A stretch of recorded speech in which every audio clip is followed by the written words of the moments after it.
हरे कृष्णा। तो आज हम अध्याय 7 श्रीमद् भागवत गीता का स्टार्ट कर रहे हैं। पहला श्लोका आप लोग मेरे पीछे बोलिएगा। श्री भगवानुवाच मय्यासक्त मनः पार्थ योगं युञ्जन् मताश्रयः असंशयं समग्रं मम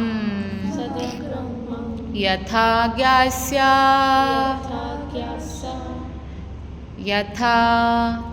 ज्ञास्यासि तच्छृणु।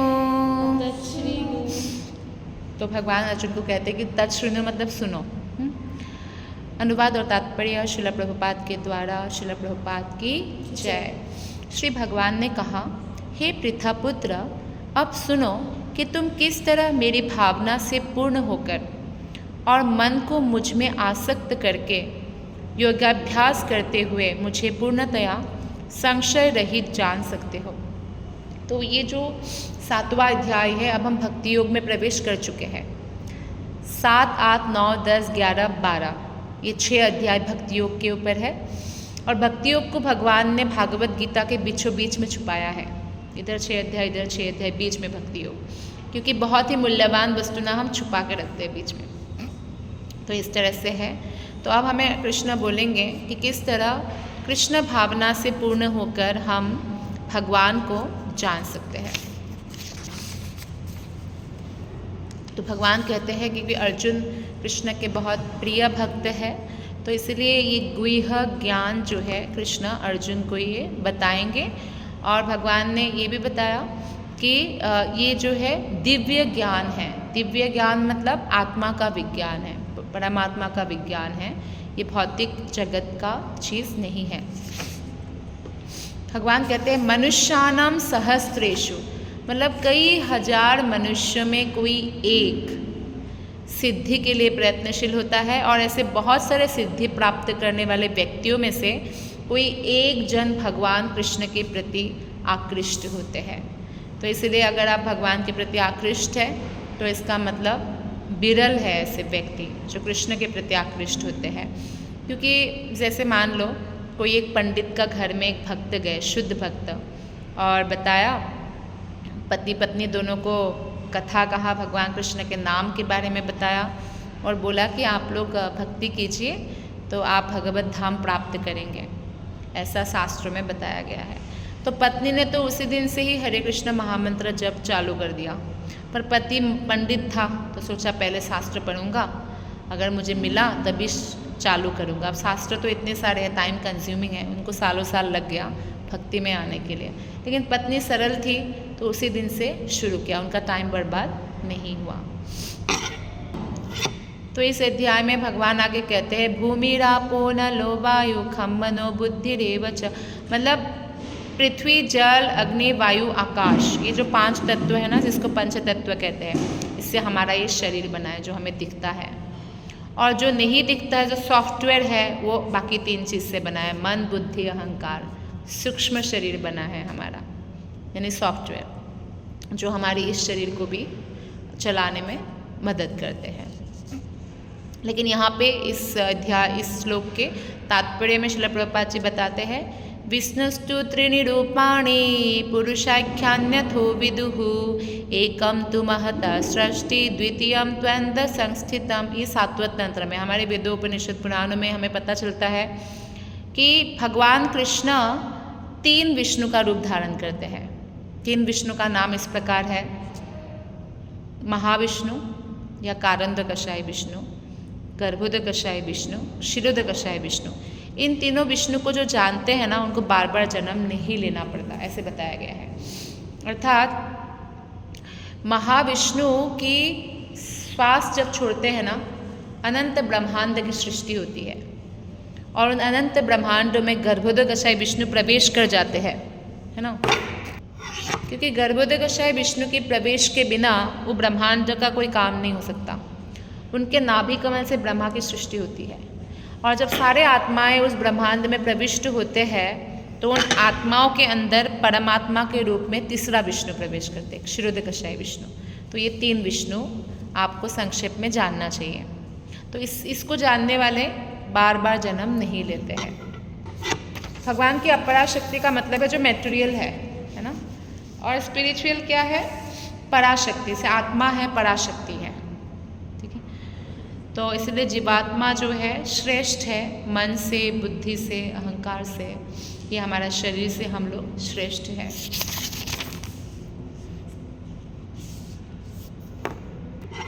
अभी देखो भगवान ने कहाँ कहा है, हम 7 चैप्टर के 7 श्लोक में भगवान कहते हैं कि मुझसे श्रेष्ठ कोई सत्य नहीं। बहुत सारे सत्य है, लेकिन भगवान स्वयं कह रहे हैं कि मुझसे श्रेष्ठ कोई नहीं है। अब कई लोग बोलते कृष्ण ऐसा क्यों कह रहे हैं कि कृष्ण ही सर्वश्रेष्ठ है? क्योंकि कृष्ण है। आप अपनी स्थिति के बारे में बताते हो तो बताओगे, नहीं बताओगे तो भगवान अपनी स्थिति के बारे में बताते हैं कि मुझसे श्रेष्ठ कोई सत्य नहीं है। जिस प्रकार मोती का माला आपने देखा है ना, मोती की माला में धागा होता है, धागे में सारे मोती होती है, पर धागा टूट जाए तो सारे मोतियाँ बिखर जाती है। तो ऐसे ही वो धागा भगवान है एक्चुअली। तो सब लोग जैसे मोती की माला के जो धागा है उसमें सारे मोतियाँ डिपेंडेंट है, ऐसे ही भगवान श्री कृष्ण पर सब लोग डिपेंडेंट होते हैं। भगवान बोलते हैं मैं ही जल का स्वाद हूँ। आपको लगता है कि पानी में कोई स्वाद नहीं होता है। स्वाद नहीं होता है ना, तो आप पानी पी नहीं पाओगे। हम कभी पानी पीते हैं ना तो हमें लगता है कितना मधुर पानी है, तो उसकी वो स्वाद है। स्वादहीन होता तो आप पानी नहीं पी पाओगे। इसलिए जल में स्वाद, जब आप जल पियो, अगर आपको भगवान का स्मरण आए, वो जल का स्वाद कृष्ण है, तो आप भक्ति हो गया। हर समय भगवान का स्मरण आपको आए। सूर्य और चंद्रमा का प्रकाश हो। हमें लगता है सूर्य और चंद्रमा अपने आप ही प्रकाश दे रहे हैं, नहीं, वो कृष्ण ही दे रहे हैं एक्चुअली।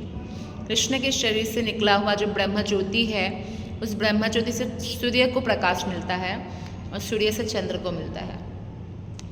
वैदिक मंत्रों में ओमकार, सारे वेदों के मंत्र ओम से शुरू होता है। तो ये ओम कौन है? कृष्ण स्वयं है। और मनुष्य में मैं सामर्थ्य हूँ। कोई मनुष्य बहुत सामर्थ्यवान है तो उनको अहंकार हो सकता है, अरे देखो मैं कितना सामर्थ्यवान हूँ। नहीं, ये सामर्थ्य भी भगवान ही है एक्चुअली। जो बुद्धिमान है वो भी भगवान से है।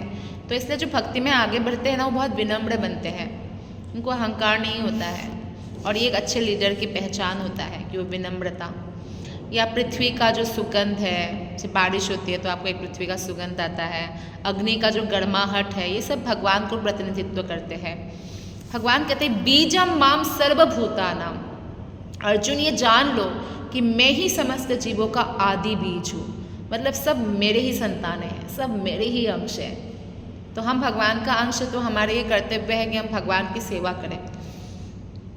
किसी भी शास्त्र में ये नहीं लिखा है कि हम देवी देवता का अंश है या मनुष्य का अंश है। आत्मा मनुष्य का अंश नहीं है, शरीर है। शरीर माता पिता से आया है, तो माता पिता की सेवा करना चाहिए। ठीक उसी प्रकार से आत्मा का पिता भगवान कृष्ण है, तो हमें भगवान की सेवा करना चाहिए। बुद्धिमानों का बुद्धि, तेजस्वी पुरुषों का तेज भी भगवान श्री कृष्ण है।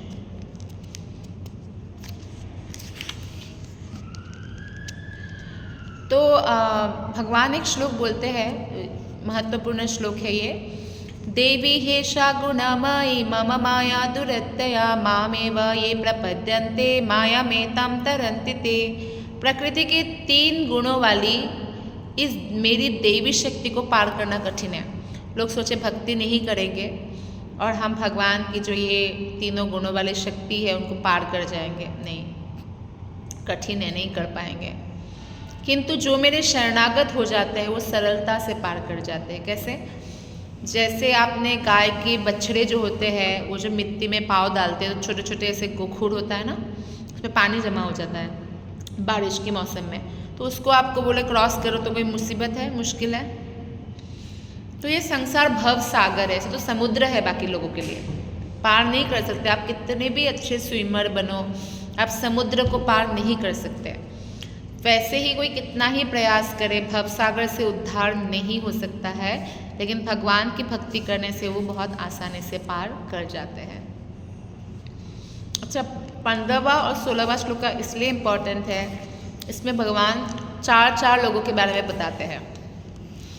15वां में बोलते हैं कि कौन 4 लोग मेरे पास नहीं आते हैं, और 16वां में बोलते हैं कि कौन 4 लोग बहुत भाग्यवान हैं जो मेरे पास आते हैं।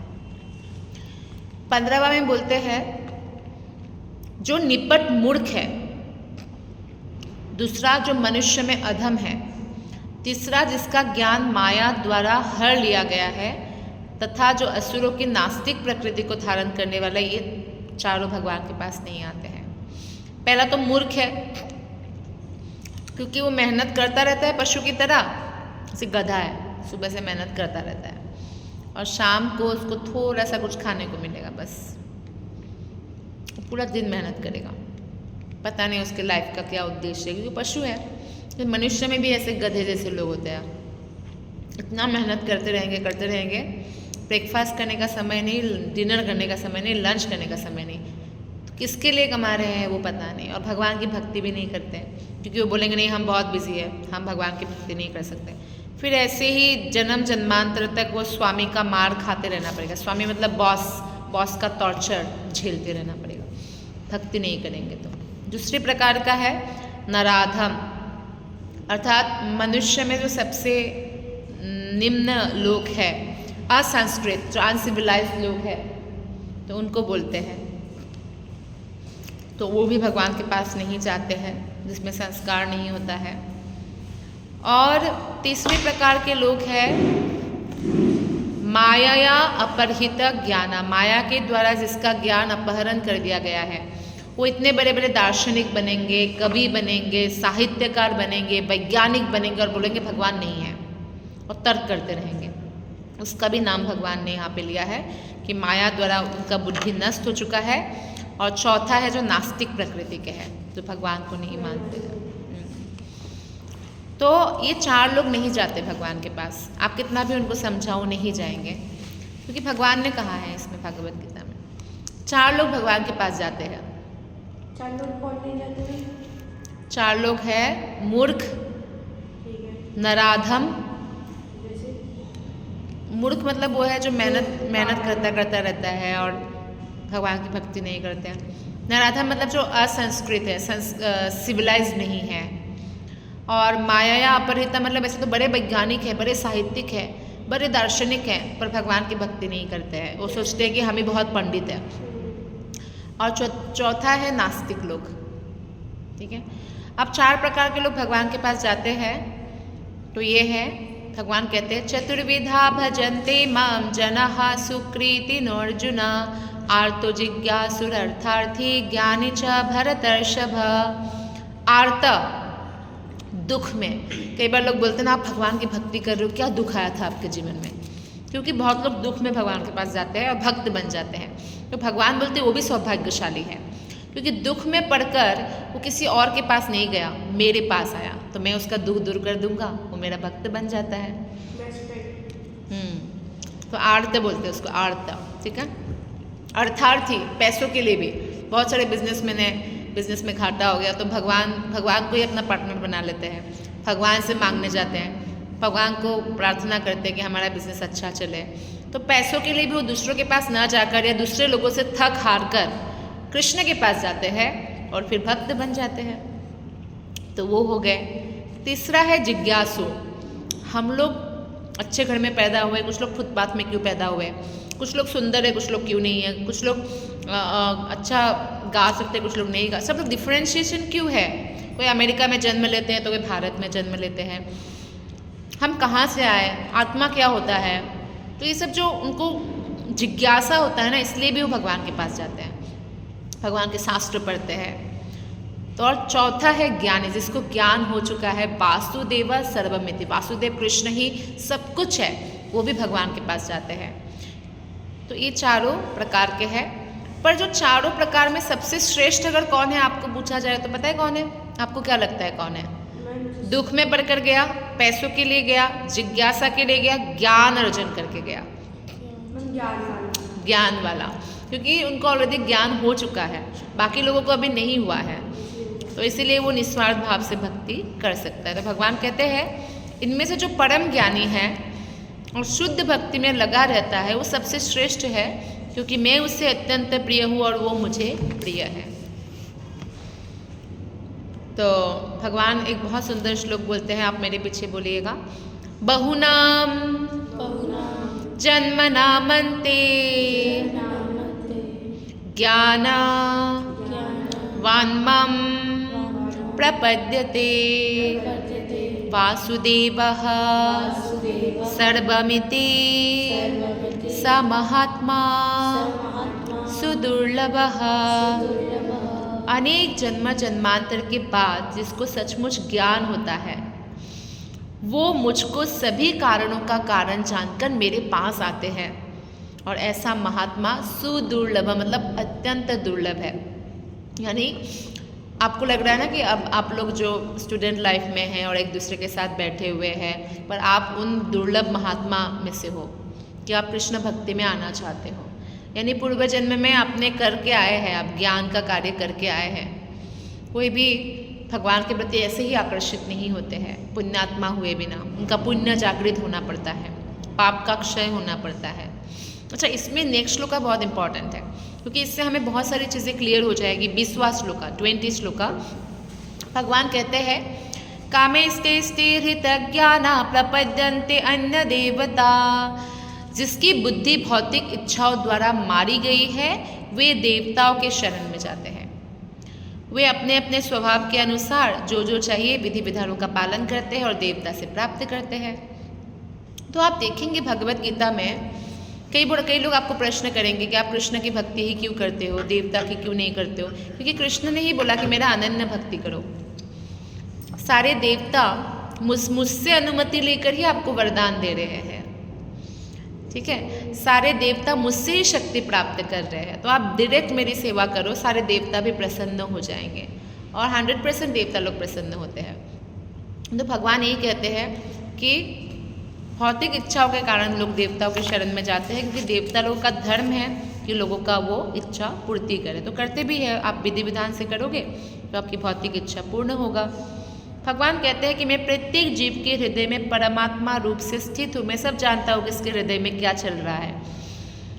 जैसे ही कोई किसी देवता का पूजा करने का इच्छा करता है, मेरी पूजा नहीं करता है और किसी देवता के प्रति आकृष्ट होता है, मैं उसकी श्रद्धा उसी पे स्थिर कर देता हूँ। कितना प्रेम करते हैं ना भगवान, कभी ज़बरदस्ती नहीं करते, आपने देखा होगा, स्वतंत्रता दिया है। अच्छा ठीक है, मुझे छोड़ना चाहते हो, किसी और के पास जाना चाहते हो, जाओ, उसके प्रति तुम्हारी श्रद्धा स्थित हो जाए, जिससे उस देवता की वो भक्ति कर सके। इसलिए यहाँ पे उदाहरण दिया गया, जैसे कोई बीमार रहते हैं ना, वो सूर्य देव की पूजा करते हैं। शास्त्र में ऐसा है कि रोग से मुक्त होने के लिए विद्या चाहिए तो सरस्वती देवी की, और बहुत अच्छी पत्नी चाहिए तो पार्वती देवी की, पति चाहिए अच्छा तो शिव जी की, है ना। तो ऐसे अलग अलग सुविधा के लिए लोग पूजा करते हैं। अभी देखो ये वाला 22 नंबर श्लोक में भगवान साफ साफ कहते हैं कि ऐसी श्रद्धा जो मैंने ही दिया है उससे समन्वित होकर वो विशेष देवता की पूजा करता है और अपनी इच्छा पूर्ति करता है, किंतु वास्तविकता तो यह है कि ये सारे लाभ मेरे द्वारा ही प्रदत्त होता है। कृष्णा सैंक्शन के बिना देवी देवता आपको लाभ नहीं प्रदान करेंगे ना, भगवान कहते हैं मैं ही देता हूँ ये सब भी। अब फिर से 23 नंबर श्लोक में भगवान कहते हैं, अंतवत्तु फलम तेषाम तद्भवत् अल्पमेधसाम। अल्पमेधसाम मतलब कम बुद्धिमान वाले, अल्प बुद्धि वाले व्यक्ति देवताओं की पूजा करते हैं। क्यों अल्प बुद्धि है, क्यों कम बुद्धि है? क्योंकि मैं अगर कुछ दूंगा तो परमानेंट होगा, देवता लोग कुछ देंगे तो क्षणिक होगा, थोड़े समय के लिए होगा, क्योंकि देवता का भी अंतिम समय आता है पर भगवान का नहीं आता है। तो इसलिए बोल रहे हैं, भगवान ये भी कहते हैं कि देवान देव ये जो यान्ति मद भक्ता यान्ति माम अपि। देवता की पूजा करने वाले मेरे धाम नहीं आ सकते, वो जाएंगे स्वर्ग लोक, देवता के लोक। स्वर्गलोक में भी अलग अलग देवता का अलग अलग लोक है, और जो मेरे पूजा करते वो मेरे धाम में आएंगे। यस, तो ये भी देखिए, बहुत लोग बोलते हैं ना भगवान निराकार था फिर साकार लिया। तो ये 24 नंबर श्लोक में भगवान कहते हैं कि बुद्धिहीन मनुष्य क्या समझते हैं कि पहले मैं निराकार था, ऐसा समझते हैं, और अब मैंने एक स्वरूप धारण किया है। वे अपने अल्प ज्ञान के कारण मेरी सर्वोच्च प्रकृति को नहीं जान पाते। यानी जो निराकारवादी है उसको भी भगवान ने क्या बोला? अल्पज्ञानी। यानी कम बुद्धिमान बोला है। और अब भगवान अपने धाम के बारे में हमें बता रहे हैं।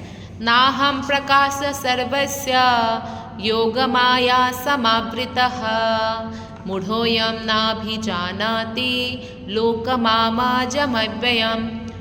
बोलते मैं मूर्ख और अल्पज्ञों के सामने प्रकट नहीं होता हूँ, मुझे नहीं जान पाएंगे, मैं छुप जाऊंगा। अंतरंगा शक्ति से भगवान अपने आप को आच्छादित कर लेते। दुर्योधन भी था ना, वो दुर्योधन कहाँ समझ पाते थे कृष्ण को। कुंती पांडव समझ पाते थे कि भगवान है। भीष्म पितामह भी जानते थे। दुर्योधन धृतराष्ट्र शकुनी नहीं जानते, सामने थे फिर भी भगवान नहीं प्रकट करेंगे अपने आप। हाँ, द्रोणाचार्य भी जानते थे। तो इसलिए भगवान ये भी कहते हैं कि मैं भगवान हूँ ना, इसलिए मैं आपका सब अतीत जानता हूँ, वर्तमान जानता हूँ, आगे क्या होने वाला है वो भी जानता हूँ, मैं सब कुछ जानता हूँ। ऐसे कृष्ण अर्जुन को बोलते हैं।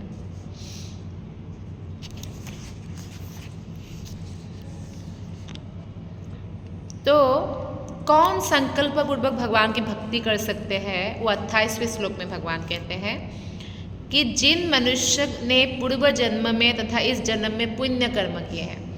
कौन सा पुण्य कर्म? पुण्य कर्म भी अलग अलग प्रकार के होते हैं। हाँ, भगवान की भक्ति, भक्ति उन्मुखी पुण्य कर्म। जैसे दूसरा पुण्य कर्म है अनाथालय खोलना, हॉस्पिटल खोलना, वृद्धाश्रम खोलना, हजारों लोगों को अन्न खिलाना इत्यादि। पर इन पुण्य से आप स्वर्ग जा सकते हो।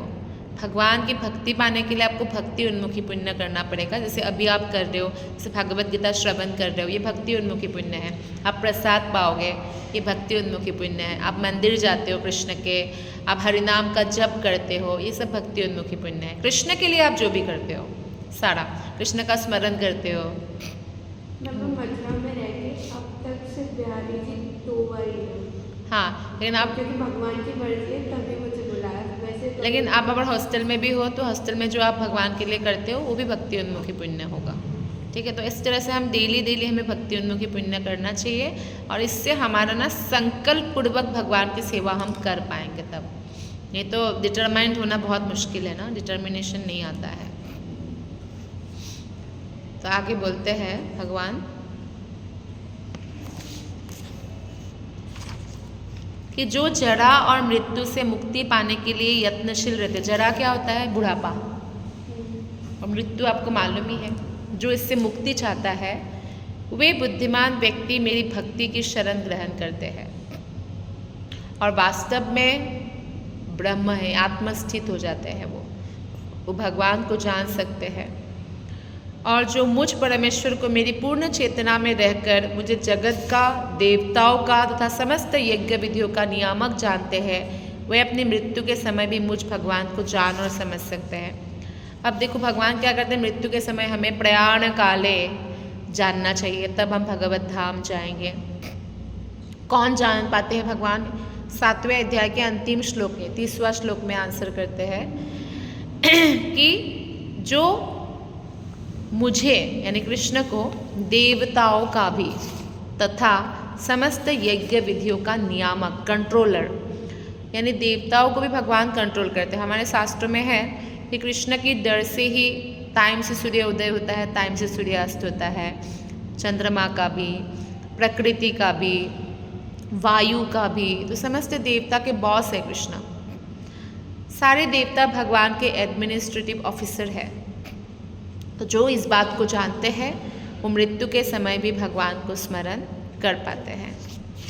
तो 7वां अध्याय में 30 ही श्लोक था और हम सारांश पढ़ रहे थे, तो इसी में 7वां अध्याय समाप्त हुआ। धन्यवाद। हरे कृष्ण।